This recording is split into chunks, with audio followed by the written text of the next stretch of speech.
Hi guys. ഇന്ന് ഞങ്ങളുടെ തവിനീഷിൻ്റെ first day selection procedure നടക്കുന്ന ഡേ ആയിരുന്നു. ഞങ്ങൾക്ക് വെന്യൂ തന്നിട്ടുണ്ടായിരുന്ന ക്രൈസ്റ്റ് കോളേജിൽ 9 o'clock എത്താൻ തന്നെയായിരുന്നു. നോർമൽ ടൈം ആയതുകൊണ്ട് തന്നെ ഞാൻ നോർമലി പോകുന്ന പോലെയാണ് പോയത്. പക്ഷെ എന്താ പറ്റിയെന്ന് വെച്ച് കഴിഞ്ഞാൽ കോളേജ് റോഡിൽ എന്തോ ഒരു പണി നടക്കുന്നത് കൊണ്ട് ഞങ്ങൾക്ക് ആ റോഡിലൂടെ പോകാൻ പറ്റിയില്ല. എനിക്ക് ഇരിങ്ങാലക്കുട സ്റ്റാൻഡിൽ പോയിട്ട് വേണമായിരുന്നു കോളേജിലേക്ക് വരാനായിട്ട്. അവിടെ എത്തിയപ്പോൾ തന്നെ എനിക്ക് ലിഗാന് കിട്ടി. അവിടെ തന്നെ വെയിറ്റ് ചെയ്ത് നിൽക്കുന്നുണ്ടായിരുന്നു.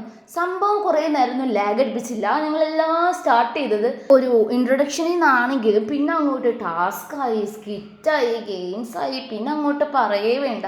സൂപ്പർ പരിപാടിയായിരുന്നു. Full entertain. ബോറൊന്നും അടിക്കുന്നില്ല, ടൈമൊന്നും പോകുന്നത് അറിയുന്നില്ല. പിന്നെ ടീം മാനേജ്മെൻറ്റ്, ടീം കോർഡിനേഷൻ എല്ലാം മനസ്സിലാക്കി തരുന്ന പോലത്തെ ടാസ്കുകളും കൂടി ആയിരുന്നു കേട്ടോ അവർ ചെയ്യുന്നുണ്ടായിരുന്നത്. പിന്നെ സീനിയേഴ്സിൻ്റെ കാര്യം പറയാൻ വേണ്ട, ഒടുക്കത്തെ കമ്പനി ആയിരുന്നു എല്ലാവരും. ഞങ്ങൾ ഒരിക്കലും പ്രതീക്ഷിച്ചില്ല. അതുപോലെ തന്നെ ഞാൻ തോന്നുന്നു അവർക്കും ജൂനിയേഴ്സ് ഇത്രയും എന്താ പറയുക കമ്പനി ആവുന്ന ടീംസ് ആണെന്ന് അവരും വിചാരിച്ചിട്ടില്ല എന്ന് തോന്നുന്നു.